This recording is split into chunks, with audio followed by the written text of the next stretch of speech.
میرا باپ مسجد کا امام تھا۔ گاؤں کے لوگ ان کی بہت زیادہ عزت کرتے تھے۔ میں نے جب سے ہوش سنبھالا تھا گھر کا ماحول بہت ہی دینی تھا۔ میری ماں مجھ سے ہمیشہ کہتی تھی کہ پردہ عورت کی خوبصورتی میں مزید اضافہ کر دیتا ہے، جس کی وجہ سے میں نے چھوٹی عمر سے ہی پردہ کرنا شروع کر دیا تھا۔ لوگ مجھے پردہ کرتے دیکھ کر اپنی بیٹیوں کو میری مثالیں دیتے تھے۔ ابا نے مجھے چھوٹی سی عمر میں قرآن مجید پڑھنے کے لیے مدرسے میں بھیج دیا تھا، جو عمر کے ساتھ ہی موجود تھا، اور میرے ابا وہاں پر پڑھاتا تھا۔ جو ہی میں نے جوانی میں قدم رکھا تھا، میں نے شرعی پردہ کرنا شروع کر دیا تھا۔ گاؤں کا جو شخص بھی مجھے پردے میں دیکھتا تھا وہ مجھے بہت ہی اچھی لڑکی سمجھتا تھا۔ ایک دن میں بیٹھی قرآن مجید پڑھ رہی تھی کہ گاؤں کے سردار صاحب نے میرے لیے رشتہ بھجوا دیا تھا۔ جب گاؤں والوں کو اس خبر کی اطلاع ملی تو وہ سارے چونک اٹھے تھے، کیونکہ کسی کو بھی یقین نہیں آ رہا تھا کہ گاؤں کا سردار میرے لیے رشتہ بھجوائے گا، کیونکہ سردار صاحب بہت ہی سخت اور اس کے اندر انا کوٹ کوٹ کر بھری ہوئی تھی۔ پورے گاؤں میں اس کا بہت زیادہ رعب تھا۔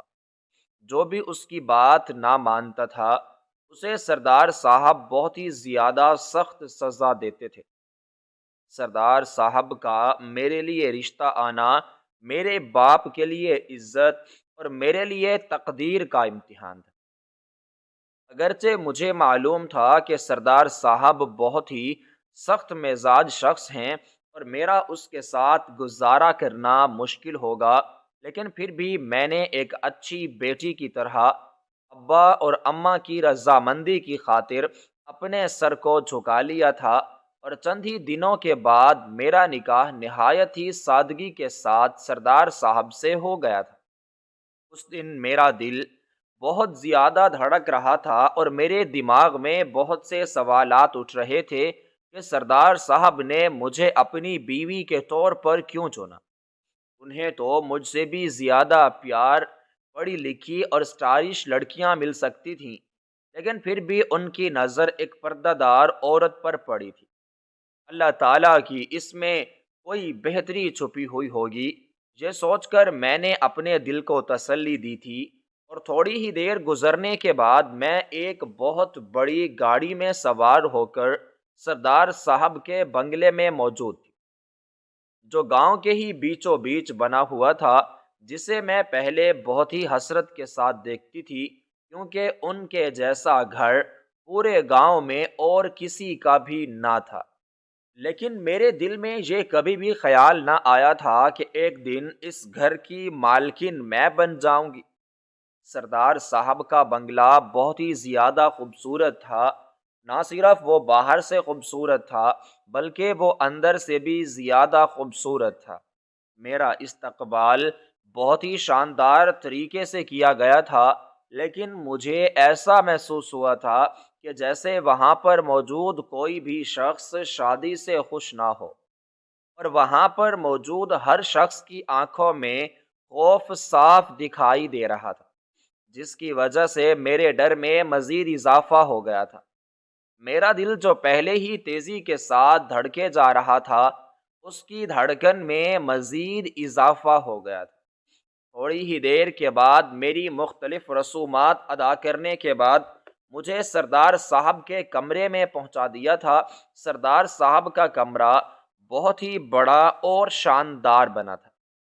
اس کمرے میں بہت سی ایسی چیزیں بھی موجود تھیں جن کو میں نے پہلے کبھی بھی نہیں دیکھا ہوا تھا۔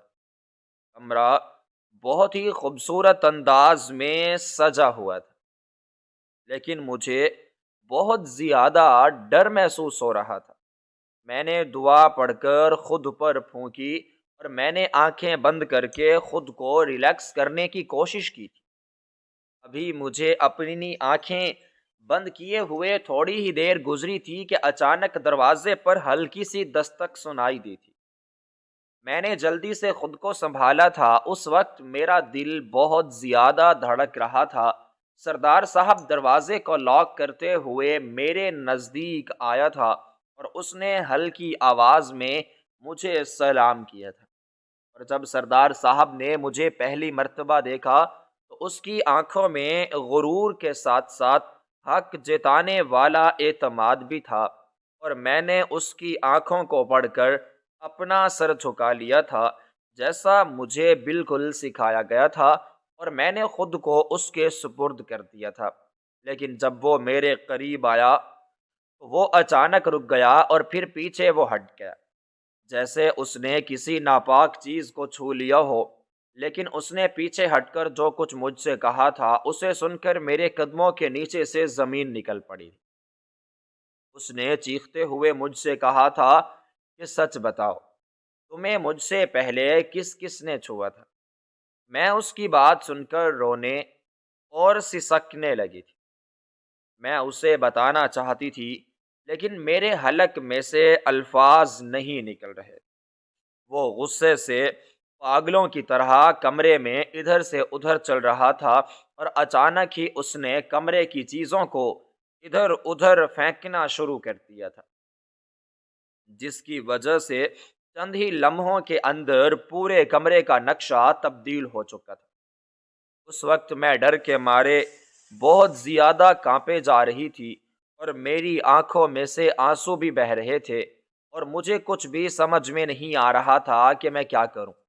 اس نے جھنجھوڑتے ہوئے مجھ سے کہا تھا کہ میں ایک سردار ہوں، میں یہ بات کیسے برداشت کروں کہ میری بیوی ہی پاکیزہ نہ ہو۔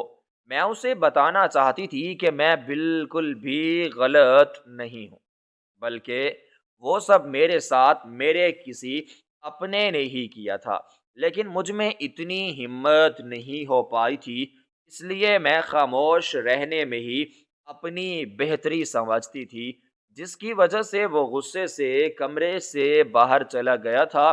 وہ ساری رات میں نے رو رو کر گزاری تھی، اگرچہ میں نے اس رات کے بہت زیادہ خواب اپنی آنکھوں میں دیکھے تھے۔ جب صبح ہوتے ہی میری نظر خود پر پڑی تھی تو میں خود کو ہی نہیں پہچان پائی تھی، کیونکہ پوری رات رونے کی وجہ سے میری آنکھیں سوجی ہوئی تھیں اور میرا چہرہ زرد تھا، اور میں نے خود سے سوال کیا تھا کہ کیا اس سب میں میرا کوئی قصور ہے؟ مجھے کھانا دینے کے لیے ایک ملازمہ آئی تھی، اور اس نے مجھ تک اپنے سردار کا حکم پہنچایا تھا کہ میں کمرے سے باہر ایک قدم بھی نہ نکالوں، اور میں نے اس کے حکم کو مانتے ہوئے ایک قدم بھی کمرے سے باہر نہ نکالا تھا۔ لیکن اگلے ہی دن اس نے سب کو اپنا فیصلہ سنا دیا تھا کہ یہ عورت مجھے بیوی کے روپ میں بالکل بھی قبول نہیں۔ وہ تو اپنا حکم سنا کر چلا گیا تھا، لیکن میں وہیں کی وہیں کھڑی رہ گئی تھی، ایک نامکمل رشتہ اور ایک ایسا راز چھپائے جو وقت گزرنے کے ساتھ ساتھ میری روح کو کھا رہا تھا۔ لیکن اس گھر میں کسی کو بھی میری کوئی بھی پرواہ نہ تھی، سردار صاحب کے ایک جملے کے بعد کہ یہ عورت مجھے قبول نہیں، میری زندگی ایک ہی کمرے تک محیط ہو کر رہ گئی۔ وہ نہ ہی مجھے مکمل طور پر چھوڑ گیا تھا، نہ ہی اس نے مجھے مکمل طور پر اپنایا تھا، میرے حصے میں صرف اس کا نام آیا تھا۔ سردار صاحب نے پہلی رات کے بعد مجھ سے بات چیت کرنا مکمل طور پر بند کر دیا تھا۔ اگر کبھی اس کا مجھ سے سامنا ہو جاتا تھا تو وہ مجھ سے ایسے رخ پھیر لیتا تھا جیسے وہ مجھے جانتا تک نہ ہو۔ میں اس سے بات کرنا چاہتی تھی اور میں اسے بتانا چاہتی تھی کہ میرے ساتھ جو کچھ بھی ہوا تھا اس میں میرا اپنا کوئی بھی قصور نہیں تھا، لیکن وہ تو مجھے بات کرنے کا ہی موقع نہیں دے رہا تھا۔ جب بھی میں اس کی آنکھوں میں دیکھتی تھی تو مجھے اس کی آنکھوں میں اپنے لیے ڈھیر ساری نفرت اور حقارت نظر آتی تھی۔ سردار صاحب کے بدلتے ہوئے رویے کو دیکھ کر پورے گھر کا ماحول خراب ہو گیا تھا۔ سسرال والے بھی مجھ سے صحیح طریقے سے بات نہیں کرتے تھے، انہوں نے بھی سردار صاحب کے رویے کی وجہ سے مجھے حقیر سمجھنا شروع کر دیا تھا۔ ساسو ماں پہلے تو چند دن خاموش رہی تھی، لیکن پھر انہوں نے بھی مجھے تانے دینا شروع کر دیا تھا کہ ہم نے تو سمجھا تھا کہ امام کی بیٹی ہے، اس لیے کردار کی بالکل ہی صاف ہوگی، لیکن تم تو سب سے ہی گئی گزری نکلی۔ ان کی باتیں مجھے تیر کی طرح لگتی تھیں، لیکن میں نے پھر بھی خاموشی اختیار کر رکھی تھی تاکہ گھر کا ماحول مزید خراب نہ ہو سکے۔ میں جتنا بھی ان میں گھلنے ملنے کی کوشش کرتی، وہ لوگ اتنا ہی کوئی نہ کوئی بات کر کے مجھے رلا دیتے تھے، اور یہ سب سردار کی وجہ سے تھا۔ اگر وہ مجھ سے ایسا رویہ اختیار نہ کرتا تو کسی میں بھی جرت نہ ہو پاتی کہ وہ مجھ سے ایسا رویہ اختیار کرے۔ میری نندوں نے بھی مجھے حقیر سمجھنا شروع کر دیا تھا، وہ بھی بات بات پر مجھے طعنے دیتی تھی، جس کی وجہ سے میں نے سب کے ساتھ بولنا بہت ہی کم کر دیا تھا۔ میں سارا دن اپنے کمرے میں بند رہتی تھی اور قرآن مجید کی تلاوت کرنے میں مصروف رہتی تھی، کیونکہ قرآن مجید کی تلاوت کرنے کے بعد مجھے بہت زیادہ سکون حاصل ہوتا تھا۔ ایک دن میں نے اپنی ساسو ماں سے ابا کو ملنے کی اجازت طلب کی تھی، لیکن انہوں نے فوراً منع کر دیا تھا۔ اس وقت وہاں پر سردار صاحب بھی موجود تھا اور اس نے کچھ بھی نہیں کہا تھا۔ اس کا رویہ مجھے اندر ہی اندر توڑ رہا تھا۔ میں جتنا خود کو مضبوط کرتی، ہر روز کوئی نہ کوئی مزید توڑ دیتا تھا۔ نہ ہی وہ لوگ مجھے کسی سے ملنے دیتے تھے اور نہ ہی مجھے کسی سے گھلنے ملنے دیتے تھے، یہاں تک کہ انہوں نے گھر کے نوکروں کو بھی مجھ سے بات چیت کرنے سے مکمل طور پر منع کر دیا تھا۔ کبھی کبھی میں آئینے کے سامنے کھڑی ہو کر دیکھتی تھی اور سوچتی تھی کہ کیا میں ایسی ہوں جیسی یہ لوگ مجھے سمجھتے ہیں۔ ابھی چند ہی دن گزرے تھے کہ میرے ابا مجھ سے ملنے کے لیے آئے تھے، لیکن ان کی جب مجھ پر نظر پڑی تھی تو وہ چونک کر رہ گئے تھے۔ میں انہیں کہیں سے بھی چند دن کی بیاہی بیٹی بالکل بھی نہ لگی تھی۔ میری آنکھوں کے نیچے موجود حلقے انہیں ساری حقیقت سے آگاہ کر چکے تھے۔ میرے سسرال والے جو میرے ابا جان کی اس قدر عزت کرتے تھے، انہوں نے وہ بھی کرنی چھوڑ دی تھی۔ کسی نے بھی ان سے کھانے پینے کے بارے میں نہیں پوچھا تھا، اور جب میں نے ملازمہ کو کچھ کھانے پینے کی چیزیں لانے کا حکم دیا تھا تو وہ پھر واپس ہی نہ آئی تھی، کیونکہ میری نندوں نے اسے منع کر دیا تھا۔ ان لوگوں کا مجھ سے ایسا رویہ دیکھ کر ابا نے مجھ سے پوچھا تھا کہ بیٹی تم خوش تو ہو؟ میں نے اس بات میں اپنا سر ہلا دیا تھا، کیونکہ میں انہیں بالکل بھی پریشان نہیں کرنا چاہتی تھی، لیکن پھر بھی وہ سب کچھ سمجھ چکے تھے۔ میرے ابا نے سردار صاحب سے بات چیت کرنے کی کوشش کی تھی، لیکن وہ بھی کوئی بات سننے کے لیے بالکل بھی تیار نہ تھے، اور اس نے تو ابا سے بھی صحیح طریقے سے بات نہ کی تھی۔ میرے ابا مجھے صبر کرنے کا حکم دے کر چلے گئے تھے، کیونکہ وہ خود بھی بے بس تھا۔ وہ تو پہلے ہی اپنے سے بڑے لوگوں میں رشتہ کرنے کے حق میں نہ تھا، لیکن سردار صاحب کی پورے گاؤں میں عزت کے ڈر کی وجہ سے انہوں نے رشتے کے لیے ہاں کر دی تھی، اور انہیں تو پہلے ہی اندازہ تھا کہ مجھے وہاں پر بہت ساری مشکلات کا بھی سامنا کرنا پڑے گا۔ وہ تو باپ تھا، وہ میری آنکھوں میں موجود اذیت کو بھی سمجھ سکتا تھا، حتیٰ کہ میں نے اذیت کو چھپانے کی بہت زیادہ کوشش کی تھی۔ چند ہی دنوں کے اندر ہی اندر یہ بات پورے محلے میں پھیل گئی تھی، اور گاؤں میں موجود ہر شخص کی زبان پر چند دن صرف میری ہی ذات رہی تھی۔ جو لوگ مجھے پہلے امام صاحب کی بیٹی سمجھ کر عزت دیتے تھے، انہوں نے میری عزت کرنا چھوڑ دیا تھا۔ ایک دن میں اپنی نندوں کے ساتھ گاؤں کے ایک گھر میں گئی تھی، اور وہاں پر پورا کا پورا گاؤں جمع تھا۔ اگرچہ کسی نے مجھ سے کچھ بھی نہیں پوچھا تھا، لیکن سب کی نظروں میں موجود سوالات کو میں سمجھ چکی تھی۔ ایک بوڑھی عورت دوسری عورت سے کہہ رہی تھی کہ کچھ نہ کچھ تو اس لڑکی میں ضرور ہوگا۔ سردار صاحب جیسے آدمی نے ایسا بغیر کسی وجہ سے نہیں کیا ہوگا۔ ان عورتوں کی باتوں کی وجہ سے میری آنکھوں میں سے آنسو نکلنے ہی لگے تھے، لیکن میں نے خود کو سنبھال لیا تھا، کیونکہ میں نہیں چاہتی تھی کہ میری وجہ سے کسی بھی قسم کا کوئی بھی تماشا بنے۔ میں جب بھی کسی شادی یا جنازے میں جاتی تھی، عورتیں مجھے اوپر سے لے کر نیچے تک دیکھتی تھیں۔ کسی کی آنکھوں میں مجھے حسرت دکھائی دیتی تھی تو کسی کی آنکھوں میں شک، لیکن کوئی بھی سچ نہیں جاننا چاہتا تھا۔ سب نے سنی سنائی بات پر یقین کر لیا تھا۔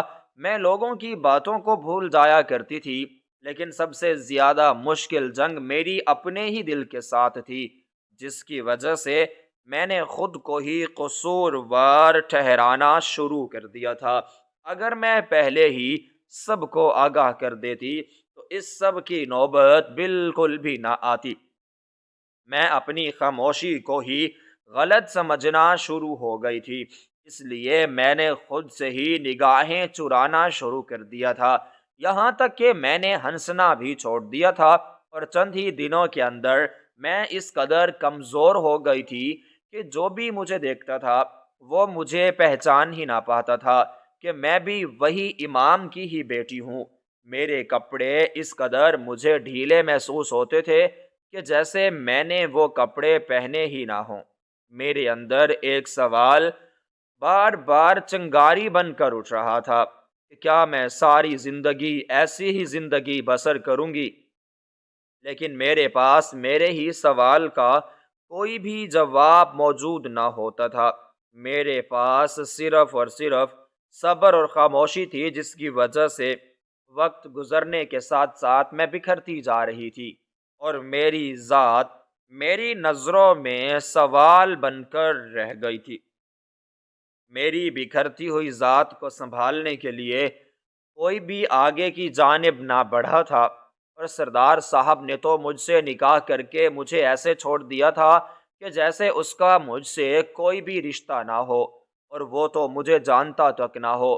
سب سے زیادہ اس کا رویہ مجھے توڑ رہا تھا، کیونکہ وہ میرا مزاجی خدا اور محافظ تھا، لیکن اس نے ہی مجھے سارے گاؤں کے سامنے بے نقاب کر کے رکھ دیا تھا، اور مجھے کہیں پر بھی اس نے سر اٹھا کر بولنے کے قابل نہ چھوڑا تھا۔ میں اکثر اپنے کمرے میں بیٹھ کر اپنے ہی ماضی کو یاد کرتی رہتی تھی، اور وہ بھی ایک ایسا ہی دن تھا۔ میں قرآن مجید کی تلاوت کرنے کے بعد لیٹی ہی تھی کہ مجھے ماضی کی یاد آ گئی تھی۔ کچھ زخم وقت گزرنے کے ساتھ ساتھ بالکل بھی نہیں بھرتے، بس انسان کو اندر ہی اندر توڑتے رہتے ہیں۔ میری زندگی میں بھی ایک ایسا زخم تھا جو ہر الزام کے ساتھ دوبارہ سے جاگ اٹھتا تھا۔ میرا بچپن بالکل ہی عام لڑکیوں جیسا تھا۔ میں خود بھی ایک عام سی ہی لڑکی تھی، لیکن سردار صاحب نے تو مجھے مزید ہی عام کر دیا تھا۔ میں صبح سویرے مدرس سے جاتی تھی، اور دوپہر کو وہاں سے واپس آ کر اماں کے ساتھ گھر کے کام کرواتی تھی، اور پھر رات کو ابا کی واپسی کے بعد قرآن مجید کی تلاوت کرتی تھی۔ نہ ہی میری کسی سے زیادہ دوستی تھی، اور نہ ہی میں کسی کے ساتھ زیادہ گھلا ملا کرتی تھی، اور نہ ہی میں کسی کے ساتھ زیادہ گھلتی ملتی تھی۔ میں گھر کو ہی خود کے لیے محفوظ ترین جگہ سمجھتی تھی، کیونکہ میں نے گھر سے باہر زیادہ کبھی وقت گزارا ہی نہ تھا۔ کیونکہ ابا امام تھا، اس لیے گاؤں میں موجود ہر شخص ان کے ساتھ ساتھ ہمیں بھی عزت کی نگاہ سے دیکھتا تھا۔ لیکن کبھی کبھار انسان اپنے ہی گھر میں محفوظ نہیں ہوتا، کیونکہ گھر میں موجود افراد ہی غلط بن جاتے ہیں، اور میرے ساتھ بھی بالکل ایسا ہی ہوا تھا۔ وہ بھی گھر کا ہی فرد تھا، جس پر گھر میں موجود ہر شخص کو اعتبار تھا، اور یہاں تک کہ کوئی بھی اس سے پردہ تک نہ کرتا تھا، اور اس کی کسی بھی بات پر شک کرنے کو گناہ سمجھا جاتا تھا۔ وہ کبھی کبھار میرے سر پر سب کے سامنے ہاتھ رکھتا تھا، جیسے میں اس کی اپنی ہی بیٹی ہوں۔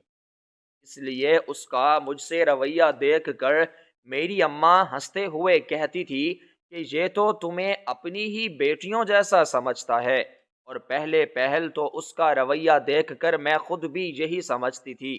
لیکن ایک دن جب میں گھر پر بالکل اکیلی تھی، کیونکہ گاؤں میں کسی کی فوتگی ہو چکی تھی اور ابا اور اماں وہیں پر گئے ہوئے تھے، گھر میں صرف میں اور وہی موجود تھے۔ آج بھی وہ دن صحیح طریقے سے مجھے یاد نہیں، بس ایک عجیب سا خوف یاد ہے۔ میرے ساتھ اس نے ایسا کچھ کیا تھا جس کی مجھے سمجھ تو نہیں آئی تھی، لیکن میں یہ جان چکی تھی کہ اس نے میرے ساتھ جو کچھ بھی کیا ہے وہ بالکل ہی غلط ہے۔ میں اس وقت بہت زیادہ ڈر چکی تھی اور میری آنکھوں میں سے زور و شور سے آنسو بہہ رہے تھے، لیکن اس نے مجھے زیادہ رونے بھی نہ دیا تھا، اور اس شخص نے مجھ سے میرا بچپن ہی چھین لیا تھا اور کسی کو بھی معلوم نہ ہو پایا تھا۔ اس نے مجھے ڈراتے اور دھمکاتے ہوئے کہا تھا کہ کسی کو کچھ بھی مت بتانا، اگر تم نے کسی کو کچھ بھی بتانے کی کوشش کی تو تمہارے باپ کی عزت و آبرو چلی جائے گی اور سب تمہارے باپ پر ہنسیں گے۔ اس لیے تمہارے لیے بہتر یہی ہے کہ تم مکمل طور پر خاموش رہو اور کسی کو کچھ بھی مت بناؤ۔ اگر تم نے کسی کو کچھ بھی بتانے کی کوشش کی تو میں سارا الزام تم پر ہی لگا دوں گا، اور کوئی بھی تمہاری بات پر یقین نہیں کرے گا۔ کیونکہ میں اس وقت چھوٹی تھی، اس لیے میں نے ڈر کر خاموشی اختیار کر لی تھی، اور میں نے اماں کو بھی کچھ نہیں بتایا تھا۔ میں نے خاموشی کو ہی اپنی ڈھال بنا لیا تھا، لیکن مجھے کبھی بھی معلوم نہ تھا کہ میری خاموشی میرا ہی جرم بن کر رہ جائے گی۔ دن گزرتے گئے تھے اور میں نے کسی کو کچھ بھی نہ بتایا تھا۔ میں اس کے سامنے اپنی آنکھوں کو جھکا کر رکھتی تھی۔ وہ مجھے یوں نگاہیں جھکائے دیکھ کر مطمئن ہو گیا تھا، کیونکہ وہ سب کچھ سمجھ چکا تھا کہ میں نے کسی کو بھی کچھ نہیں بتایا۔ لیکن مجھے اس کے سامنے نظریں جھکائے دیکھ کر اماں سمجھ چکی تھی کہ میں کچھ نہ کچھ تو ان سے چھپا رہی ہوں۔ اس لیے اس نے مجھ سے پوچھا تھا کہ بیٹی تم ٹھیک تو ہو نا؟ اور میں نے اس بات میں سر ہلایا تھا، لیکن اماں مطمئن نہیں ہوئی تھی۔ کچھ ہی دن گزرنے کے بعد اس نے مجھ سے پھر پوچھا تھا کہ تمہیں کسی نے کچھ کہا تو نہیں ہے؟ لیکن میں نے انکار کر کے ان کو مطمئن کرنے کی کوشش کی تھی، لیکن وہ پھر بھی مطمئن نہ ہو پائی تھی۔ لیکن انہوں نے خاموشی اختیار کر لی تھی، اور ان کو خاموش دیکھ کر میں بھی خاموش ہو گئی تھی۔ وقت گزرتا گیا تھا اور کسی کو بھی اس واقعے کے بارے میں معلوم نہ ہو پایا تھا۔ میں بڑی ہو گئی تھی، اس لیے وقت گزرنے کے ساتھ ساتھ مجھ پر بھی ذمہ داریاں بڑھتی گئی تھیں، اور میں نے خود سے وعدہ کیا تھا کہ میں کسی کو بھی اس بارے میں بالکل بھی نہ بتاؤں گی، اور اس طرح ہی راز چھپا رہے گا، اور میرے ابا کی عزت بھی لوگوں کی نظروں میں قائم رہے گی۔ لیکن میں نے کبھی بھی نہیں سوچا تھا کہ میری خاموشی ہی میرا جرم بن جائے گی، اور مجھے بالکل بھی معلوم نہ تھا کہ ایک دن یہ راز میری شادی کی ہی رات میرا پیچھا کرے گا۔ اور جب سردار صاحب نے مجھ پر الزام لگایا تھا، میرا چھپایا گیا سچ سب کے سامنے آ گیا تھا۔ میں تو ساری زندگی یہی سوچتی رہی تھی، یہ سچ ساری زندگی چھپا رہے گا، لیکن میں نے خاموش رہ کر صرف اور صرف اپنی ہی ذات اور اپنے ہی کردار پر سوال اٹھایا تھا، اور میں یہ بات سوچنے پر مجبور ہو گئی تھی کہ بالآخر میرا اس سب میں کیا قصور تھا، اور کیا میں ہی واقعی مجرم تھی؟ لیکن میرے پاس میرے سوال کا کوئی بھی جواب نہ تھا، اور نہ ہی میرے اندر اتنی ہمت تھی کہ میں کسی کو سچ سے آگاہ کروں، اور مجھے پورا یقین تھا کہ اگر میں نے کسی کو بھی اس بارے میں آگاہ کیا تو کوئی بھی مجھ پر یقین نہیں کرے گا، اور وہ مجھے ہی مجرم سمجھے گا۔ اور دوسری جانب سردار صاحب نے ایک ایسے گھرانے میں آنکھ کھولی تھی جہاں پر صرف مرد کی ہی زبان کو قانون سمجھا جاتا تھا اور عورتوں کو پاؤں کی جوتی۔ سردار صاحب کے والد صاحب بھی ایسے ہی شخص تھے۔ وہ بھی خود کو گاؤں کا حاکم سمجھنے کے ساتھ ساتھ عورتوں کو بھی حاکم سمجھتا تھا، اور جو کچھ بھی کہہ دیتا تھا وہ پتھر کی لکیر بن جایا کرتا تھا۔ اور سردار صاحب بھی بالکل ہی اپنے والد صاحب کی طرح ہی تھا۔ وہ سمجھتا تھا کہ مرد کی عزت صرف اور صرف اس کی عورت کی ذات کی سے ہوتی ہے، اور یہ بات اس کے دماغ میں بچپن سے بٹھا دی گئی تھی۔ اس کے لیے سردار کے لیے مرد ہونا ہی طاقت کا نام تھا۔ لوگ اس کے غصے سے ڈرتے تھے، اور وہ ڈر کو ہی اپنی کامیابی سمجھتا تھا۔ اس لیے جب بھی کسی چھوٹی بڑی بات پر اس کی مردانگی کو چوٹ لگتی تھی، وہ کچھ سوچتا سمجھتا نہیں تھا، بس رد عمل ہی دکھاتا تھا۔ اس نے دوبارہ ایک مرتبہ بھی مجھ سے بات نہ کی تھی، اور نہ ہی کبھی اس نے مجھ سے سچ کے بارے میں پوچھا تھا۔ وہ ایک مرتبہ تو مجھ سے پوچھنے کی کوشش کرتا کہ میرا قصور تھا بھی یا نہیں، لیکن اس نے مجھ سے بغیر کچھ پوچھے مجھے نہ صرف اپنی نظروں میں بلکہ سب کی نظروں میں مجرم بنا دیا تھا۔ سردار صاحب کے نزدیک عورت ایک انسان نہیں بلکہ صرف اور صرف ایک جسم تھی۔ اس کو عورت کی عزت نہ کرنا شروع سے ہی سکھایا گیا تھا۔ اس کی سوچ صرف اور صرف یہاں تک ہی تھی کہ لوگ کیا کہیں گے، لیکن اس نے تو مجھے لوگوں کی نظروں میں بھی رسوا کر کے رکھ دیا تھا۔ اور میری ساسو ماں بھی ایک کمزور عورت تھی۔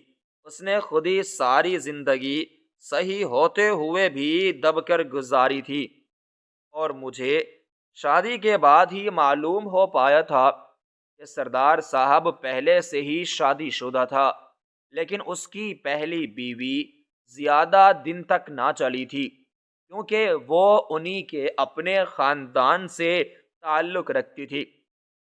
اگرچہ وہ میری طرح ایک کمزور عورت تھی، لیکن پڑھی لکھی تھی، اس لیے ہر چھوٹی بڑی بات پر سوال اٹھاتی تھی، اور سردار صاحب کو اس کی یہی عادت بالکل بھی پسند نہ تھی۔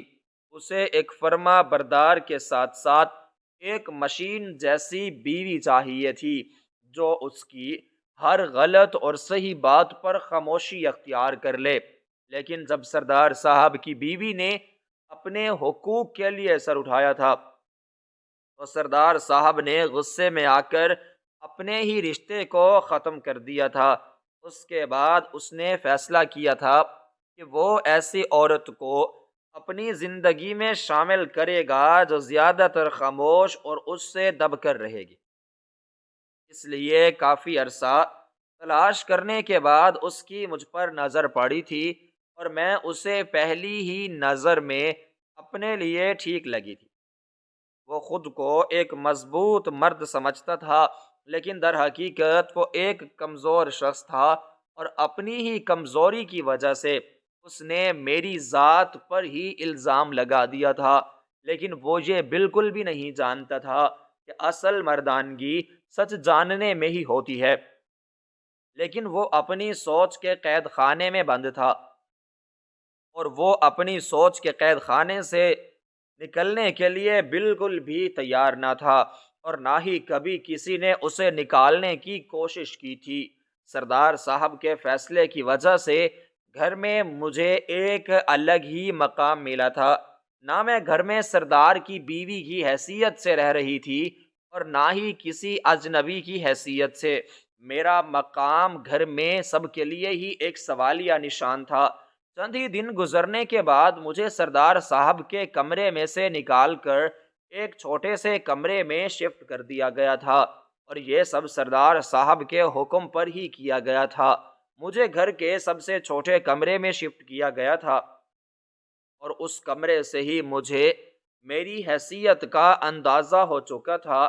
میں اپنے دن کا زیادہ تر وقت اس کمرے میں ہی گزارتی تھی، اور جب سردار صاحب کبھی کبھار شہر چلے جاتے تھے تو مجھے گھر کے کام کرنے میں لگا دیا جاتا تھا، اور ان دنوں میں اس قدر تھک جایا کرتی تھی کہ میرے پورے جسم میں درد ہونے لگتا تھا، کیونکہ میری اماں نے بھی مجھ سے کبھی بھی اتنا کام نہیں کروایا تھا جتنا مجھ سے اس بنگلے میں کروایا جاتا تھا۔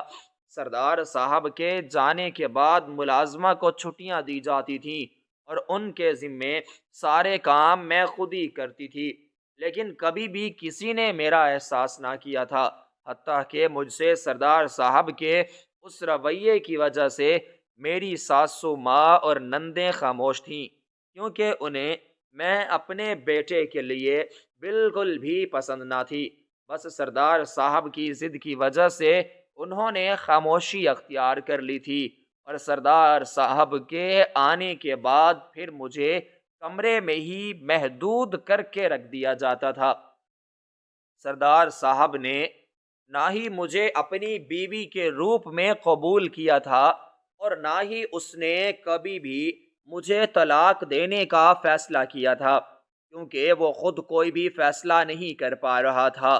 اس نے مجھے درمیان میں ہی مہلک کیا ہوا تھا، نہ ہی وہ میرے ساتھ اپنی زندگی گزارنا چاہتا تھا اور نہ ہی وہ مجھے طلاق دینا چاہتا تھا، لیکن میں اپنی ساری زندگی اس طرح بالکل بھی نہیں گزارنا چاہتی تھی۔ اس لیے میں نے جلد ہی جلد فیصلہ کر لیا تھا کہ میں خود ہی سردار صاحب سے بات کروں گی اور اس سے کہوں گی کہ یا تو وہ مجھے ہمیشہ کے لیے قبول کرے اور یا تو مجھے طلاق دے کر ہمیشہ کے لیے آزاد کر دے۔ میں سردار صاحب سے بات تو کرنا چاہتی تھی، لیکن مجھ میں اتنی ہمت بالکل بھی نہ تھی۔ جس حصے میں میرا کمرہ تھا، سردار صاحب اس حصے میں بالکل ہی کم آتا تھا، اور کبھی کبھار بدقسمتی سے اس کا مجھ سے سامنا ہو بھی جاتا تھا تو وہ مجھ سے بغیر کچھ کہے ہی چلا جاتا تھا، لیکن میں چاہتی تھی کہ میرے لیے جلد از جلد ہی کوئی نہ کوئی وہ فیصلہ کرے، تاکہ میں پھر اس کے ہی فیصلے کے مطابق مزید اپنی زندگی کے بارے میں سوچوں۔ کبھی کبھار میں سوچتی تھی کہ سردار صاحب کو ایک مرتبہ میری بات غور سے سننی چاہیے، شاید اس کی سوچ میرے لیے بدل جائے، لیکن وہ تو اپنی انا کے ہی دائرے میں بند تھا، اس لیے اس کے لیے خاموش رہنا ہی سب سے زیادہ اچھا تھا۔ میں نے خود کو مصروف کرنے کے لیے وقت گزارنے کے ساتھ ساتھ اپنی عبادت و ریاضت بڑھا دی تھی، تاکہ میرے دماغ پر زیادہ دباؤ نہ پڑے۔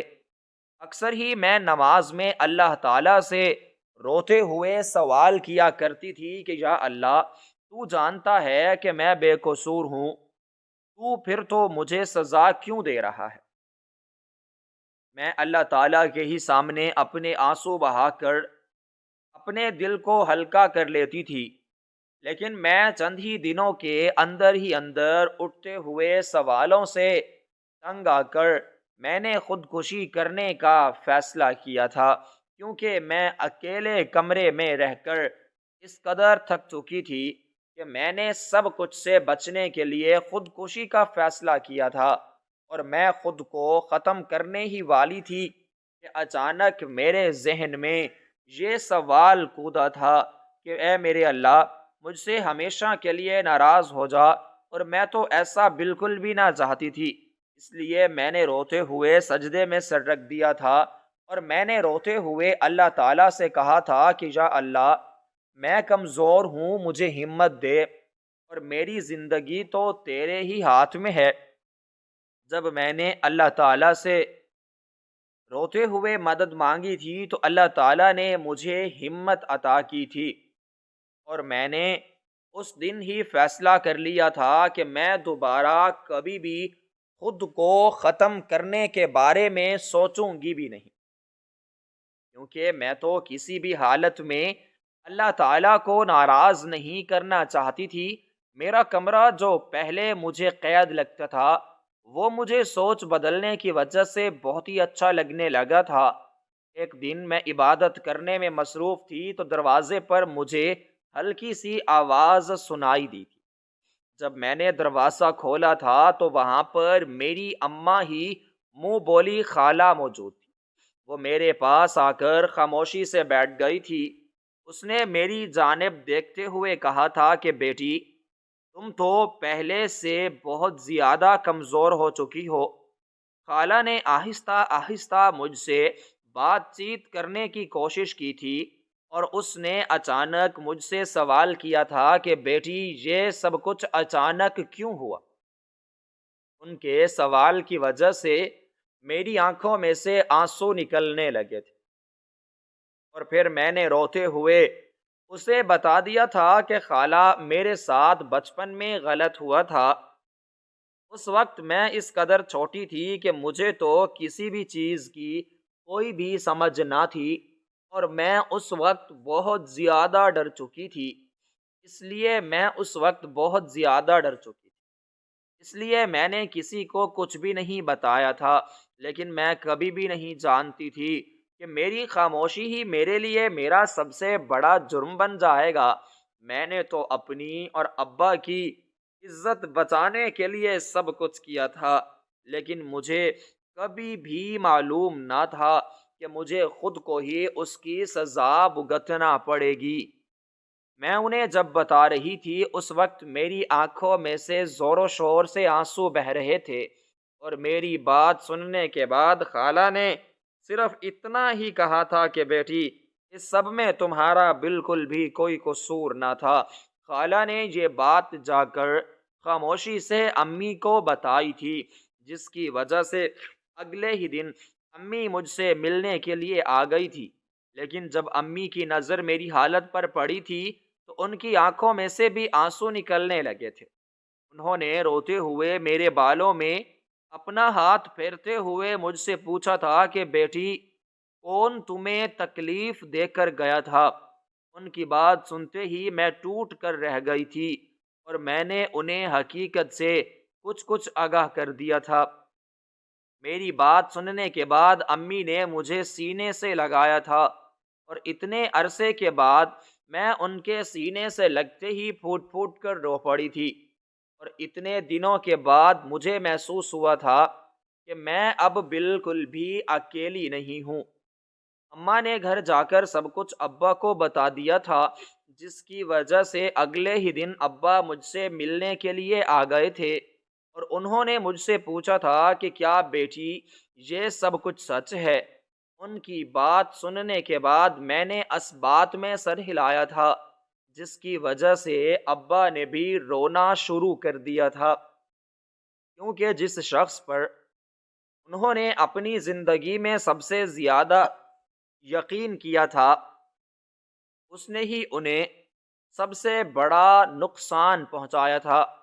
جس شخص نے میرے ساتھ یہ سب کچھ کیا تھا، وہ شخص کوئی اور نہیں بلکہ میرا ہی سگا چاچا تھا، جو خود بھی لوگوں کی نظروں میں مولوی ہونے کے ساتھ ساتھ ایک عزت دار اور سماجی طور پر ایک با اثر شخص تھا۔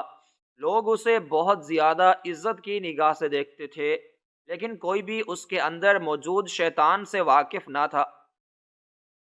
میرے سوا وہ مجھے لوگوں کے سامنے تو بیٹی بیٹی کہہ کر پکارتا تھا، لیکن جب جب بھی وہ مجھے بیٹی بیٹی کہہ کر پکارتا تھا، میرے اندر اس کے الفاظ ایک تیر کی طرح جا کر سینے میں پیوستہ ہو جایا کرتے تھے۔ جب چند ہی دنوں کے بعد سچ سب کے سامنے آیا تھا تو پورے خاندان میں ہلچل مچ گئی تھی۔ کسی کو بھی یقین نہیں آ رہا تھا کہ میرا سگا چاچا بھی میرے ساتھ ایسا کچھ بھی کر سکتا ہے۔ خاندان کے بڑے بزرگوں نے فیصلہ کرتے ہوئے کہا تھا کہ یہ بات خاندان سے بالکل بھی باہر نہیں جانی چاہیے، کیونکہ پورے خاندان کی عزت خطرے میں تھی۔ کوئی مجھے قصور وار گردان کر رہا تھا اور کوئی اسے، لیکن میں قسم کھانے کو تیار تھی کہ میرا کوئی بھی قصور نہ تھا، اور یہاں تک کہ میں قرآن مجید کو بھی ہاتھ رکھنے کے لیے تیار تھی۔ کچھ بزرگوں نے بات کو دبانے کی بھی کوشش کی تھی تاکہ بات مزید نہ پھیلے، اور میں سردار صاحب کے گھر جیسی زندگی گزار رہی ہوں۔ ساری زندگی ویسے ہی زندگی گزارتی رہوں، اور اس شخص نے بھی اماں اور ابا کے ساتھ ساتھ مجھے دھمکانا شروع کر دیا تھا کہ اگر ہم لوگوں نے اس بات کو مزید پھیلایا وہ میرے ساتھ ساتھ میرے گھر والوں کی زندگی کو اجیرن بنا کر رکھ دے گا۔ لیکن میں نے فیصلہ کر لیا تھا کہ میں اب بالکل بھی خاموش نہیں رہوں گی، چاہے مجھے اس کے لیے کچھ بھی کرنا پڑے۔ میں سب کے سب سامنے لا کر ہی رہوں گی۔ خاندان والوں نے مجھ پر بہت زیادہ دباؤ ڈالنے کی کوشش کی تھی کہ میں سب کچھ بھول کر خاموش ہو جاؤں، لیکن میں ایسا کرنے کے لیے بالکل بھی تیار نہ تھی۔ میں کبھی بھی نہیں چاہتی تھی کہ میرا کردار ساری زندگی دوسروں کی نظروں میں سوالیہ نشان بنا رہے اور لوگ مجھے ہی غلط کہتے رہیں۔ میں نے خود سے وعدہ کیا تھا کہ میں اپنی آواز کو بالکل بھی دباؤں گی نہیں، اور میری مدد کرنے کی اماں اور ابا کے ساتھ ساتھ خالہ نے بھی حامی بھری تھی، کیونکہ وہ نہیں چاہتے تھے کہ میں اپنی ساری زندگی بے قصور ہوتے ہوئے بھی قصور واروں کی طرح گزاروں۔ وہ چاہتے تھے کہ میں سردار صاحب کے ساتھ ساتھ ایک خوشحال زندگی بسر کروں۔ میرا اللہ تعالیٰ بھی میرے ساتھ تھا، کیونکہ میں سچ اور حق پر تھی، اور اللہ تعالیٰ ہمیشہ انہی لوگوں کی مدد کرتا ہے جو سچے اور حق پر ہوتے ہیں، اور پھر وہ چاہے جس قدر بھی کمزور کیوں نہ ہو، ہمیشہ جیت ان کی ہی ہوتی ہے۔ اگلے ہی دن میں ابو کے ساتھ خاندان کے سب سے بڑے بزرگ کے پاس گئی تھی، جو بہت ہی انصاف کرتے تھے اور وہی خاندان کے زیادہ تر فیصلے کرتے تھے۔ اس لیے خاندان میں موجود ہر شخص دادا ابو کہتا تھا۔ میں نے ان کے پاس جا کر ان کو سب کچھ سچ سچ بتا دیا تھا، اس لیے انہوں نے میری مدد کرنے کا اور مجھے انصاف دلانے کا وعدہ کیا تھا، کیونکہ وہ ہمیشہ سے ہی سچ کا ساتھ دیتے تھے۔ چند ہی دنوں کے اندر یہ بات پورے گاؤں میں پھیل گئی تھی۔ کچھ لوگ کہہ رہے تھے کہ میں نے بالکل صحیح کیا، لیکن کچھ کہہ رہے تھے کہ مجھے اس بات کو بالکل بھی نہیں پھیلانا چاہیے تھا، اور ایک شخص نے یہ تک بھی کہا تھا کہ ایک امام کی بیٹی کو ایسا کرنا بالکل بھی زیب نہیں دیتا۔ لیکن میں نے ان سب کی باتوں کو ایک کان سے سننے کے بعد دوسرے کان سے نکال دیا تھا، جس کی وجہ سے چند ہی دنوں کے بعد دادا ابو نے پورے گاؤں میں سے بڑے بڑے بزرگوں کو بلوایا تھا، اور مجھے بھی اس جرگے میں والدین کے ساتھ پہنچنے کا حکم دیا گیا تھا۔ جب میں وہاں پر پہنچی تھی تو وہاں پر وہ شخص سر جھکائے موجود تھا جس نے میری عزت کو بچپن میں پامال کیا تھا، اور مجھے کسی کے بھی سامنے سر اٹھا کر بولنے کے لائق نہیں چھوڑا تھا۔ اس شخص کا اپنا سر بھی جھکا ہوا تھا۔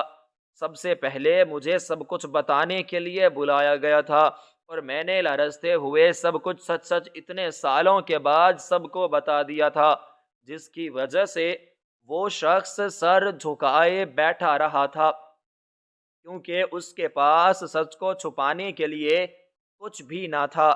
وہ اپنا جرم تسلیم کر چکا تھا، جس کی وجہ سے حقیقت سب کو معلوم ہو چکی تھی۔ خاندان والوں نے اسے خاندان اور گاؤں سے نکل جانے کا حکم دیا تھا ہمیشہ کے لیے، اور خاندان کے ایک بزرگ نے آگے بڑھ کر ایک زوردار تھپڑ اس کے منہ پر رسید کیا تھا، جس کی وجہ سے اس کے سر پر موجود پگڑی نیچے گر پڑی تھی، جسے خاندان کے ایک بزرگ نے آگے بڑھ کر اٹھا لی تھی، کیونکہ وہ خاندانی پگڑی پہننے کے بھی لائق نہ تھا۔ اس کے بعد خاندان کے ہر بزرگ نے اٹھ اٹھ کر ایک ایک زوردار تھپڑ رسید کیا تھا، اور وہ روتے ہوئے میری جانب معافی مانگنے کے لیے بڑھا تھا، لیکن میں اسے کبھی بھی معاف نہیں کر سکتی تھی، کیونکہ اس کا جرم بڑا تھا اور معاف کرنے لائق ہی نہ تھا۔ اس کو اس کے خاندان کے ساتھ دھکے دے کر گاؤں سے نکال دیا گیا تھا، اور اس پر گاؤں کے دروازے ہمیشہ کے لیے بند کر دیے گئے تھے۔ جب یہ خبر سردار صاحب کے پاس پہنچی تھی تو وہ چند ہی دنوں کے بعد مجھے لینے کے لیے میرے گھر پہنچ گیا تھا۔ اس نے نہ صرف مجھ سے معافی مانگی تھی، بلکہ اس نے اپنے رویے کی اماں اور ابا سے معافی بھی مانگی تھی، اور اس کی اتنی غلطی بھی نہیں تھی، کیونکہ ہر شخص کی خواہش ہوتی ہے کہ اس کی بیوی پاکیزہ اور نیک ہو، اور اس کی جگہ پر کوئی اور بھی شخص ہوتا تو وہ بھی بالکل ایسا ہی کرتا۔ اس لیے میں نے اسے معاف کرنے میں دیر نہیں لگائی تھی۔ میں اپنے والدین کی اجازت سے اس کے ساتھ اپنے گھر آئی تھی، اور میری ساسو ماں کے ساتھ ساتھ میری نندوں نے بھی مجھ سے اپنے خراب رویے کی معافی مانگی تھی، اور میں نے اپنا دل بڑا کرتے ہوئے انہیں معاف کر دیا تھا۔ سردار صاحب میرے لیے ایک بہت ہی اچھا شوہر ثابت ہوا تھا۔ وہ اتنا بھی برا نہیں تھا جس قدر میں نے اسے شافی کے پہلے دنوں میں سمجھ لیا تھا۔ وہ میری ہر ضرورت کا خیال رکھتا تھا۔ وقت گزرتا گیا تھا، اللہ تعالیٰ نے اپنی نعمت سے مجھے نوازا تھا، جس کا نام میں نے اپنی ہی پسند سے شاہ میر خان رکھا تھا، اور میرا رکھا گیا نام سب کو پسند آیا تھا۔ میں اپنے بیٹے کی تربیت اپنے شوہر سے بہت ہی مختلف کر رہی تھی، کیونکہ میں اسے ایسا شخص بنانا چاہتی تھی جو عورتوں کو اپنے پاؤں کی جوتی نہ سمجھے، بلکہ اسے اپنے سر کا تاج سمجھے، کیونکہ جو شخص اپنی عورت کی عزت کرتا ہے، اللہ تعالیٰ اس کی عزت میں مزید اضافہ کرتا ہے، اور اللہ تعالیٰ اس شخص سے ہی خوش ہوتا ہے جو اپنی عورت کو خوش رکھتا ہے، اور زندگی میں کامیاب بھی ہمیشہ وہی شخص ہوتا ہے جس شخص کی بیوی ہر اچھے اور برے وقت میں اس کے ساتھ ہو۔